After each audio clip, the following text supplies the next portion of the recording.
बनाया गया था।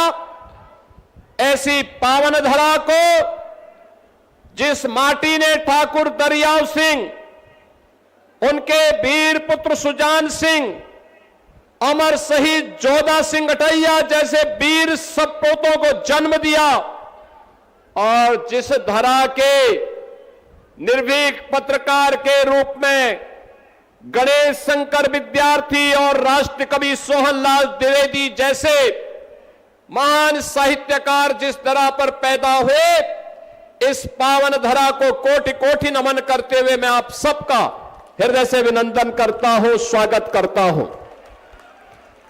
बहनों और भाइयों, आज मुझे काफी दिनों के बाद आपके इस जनपद में आने का सौभाग्य प्राप्त हुआ है। द्वाबा की धरती 2017 के पहले आकांक्षी जनपद था। आकांक्षी जनपद का मतलब शिक्षा, स्वास्थ्य, कृषि विकास, रोजगार, औद्योगिक विकास और अन्य इंफ्रास्ट्रक्चर डेवलपमेंट में जो पैरामीटर देश के अंदर तय किए गए थे, उनमें सबसे पिछड़े हुए जनपदों में फतेहपुर की गिनती होती थी। सबसे पिछड़े जनपदों में इस जनपद की गिनती होती थी। बहनों और भाइयों, विकास, उसका नाम यहां से कोसों दूर था। यह जनपद उससे वंचित था, क्योंकि यहां का विकास का पैसा सेफई सिंडिकेट के द्वारा लूट मचा दी जाती थी। सेफई सिंडिकेट के डकैती का अड्डा बन गया था फतेहपुर। फतेहपुर की योजनाओं को वहां पर सेफई के अंदर नाच गानों में खर्च कर दिया जाता था, उनके विदेश दौरे पे खर्च कर दिया जाता था।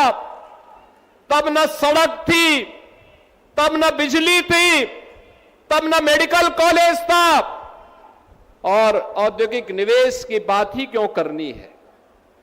उस प्रकार का वातावरण ही नहीं था। बड़े अजीब सी स्थिति थी। कानपुर का औद्योगिक क्षेत्र एक ओर, प्रयागराज का औद्योगिक क्षेत्र दूसरी ओर, एक और मां गंगा, एक और मां यमुना। लेकिन फतेहपुर पिछड़ा जनपद था, विकास के पायदान पर पीछे। न विकास की सड़कें थी, न स्वास्थ्य की सुविधाएं थी, न औद्योगिक निवेश था, और नौजवानों के सामने पहचान का संकट। नौजवान की नौकरी पे ये सेफई सिंडिकेट डकैती डालता था। एक नौकरी निकलती थी, उस नौकरी के लिए चाचा भतीजे की जोड़ी वसूली करने के लिए निकल पड़ती थी। याद करिए, 2012 से लेकर के 2017 के बीच में जितनी भर्तियां निकली सब विवादित हुई। कहीं भी मेरिट का ख्याल नहीं रखा गया, कहीं भी योग्य लोगों को नौकरी नहीं मिली। 2017 के बाद प्रधानमंत्री मोदी जी के नेतृत्व में जो परिवर्तन हुआ, आज वो आप सबके सामने है। अकेले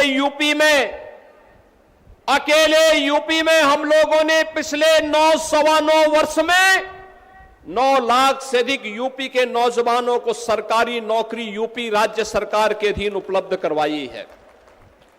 आज जब मैं देखता हूं यूपी के अंदर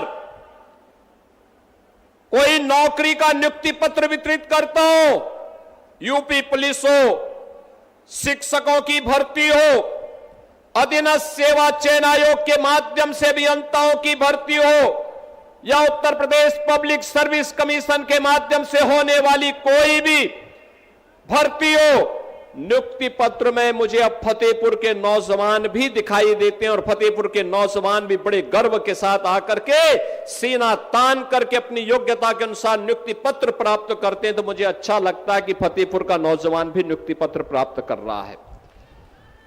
आज बहनों और भाइयों, अगर विकास की योजना की बात होती तो सड़क हो, पुल हो, फ्लाईओवर हो, ब्रिजेज हो, बिजली हो, निवेश हो, हॉस्पिटल हो, मुख्यमंत्री कंपोजिट विद्यालय हो या मेडिकल कॉलेज के निर्माण का कार्य, अब वह आपके जनपद में होता है।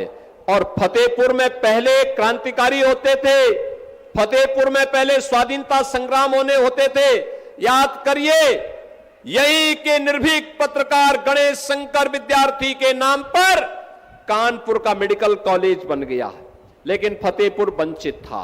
और फतेहपुर में हम लोगों को यह सौभाग्य जाता है कि हम लोगों ने अमर शहीद जोधा सिंह अटैया ठाकुर दरियाव सिंह के नाम पर आपके फतेहपुर में मेडिकल कॉलेज दिया है। और मेडिकल कॉलेज आज यहां की स्वास्थ्य की सुविधा का एक महत्वपूर्ण केंद्र बिंदु बना हुआ है।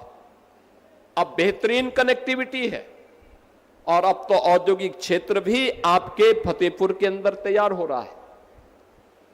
मैं यहां देख रहा था अभी प्रदर्शनी को, कितनी अच्छी प्रदर्शनी थी, कितना पोटेंशियल है। ये पोटेंशियल पहले भी था, ये क्षमता पहले भी थी। यहां पे पीओज काम कर रहे हैं, वन डिस्ट्रिक्ट वन प्रोडक्ट में यहां का कुजीन एक नई पहचान बना रहा है। यहां का नौजवान जहां कहीं भी जाता है अपनी पहचान बनाता है। और जब मैं यहां के अन्नदाता किसानों की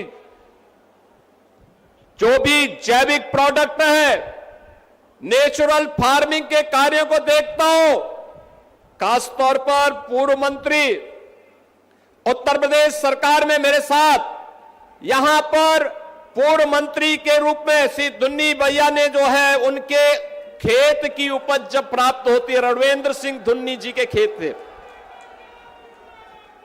तो मुझे उसकी जानकारी प्राप्त होती रहती है।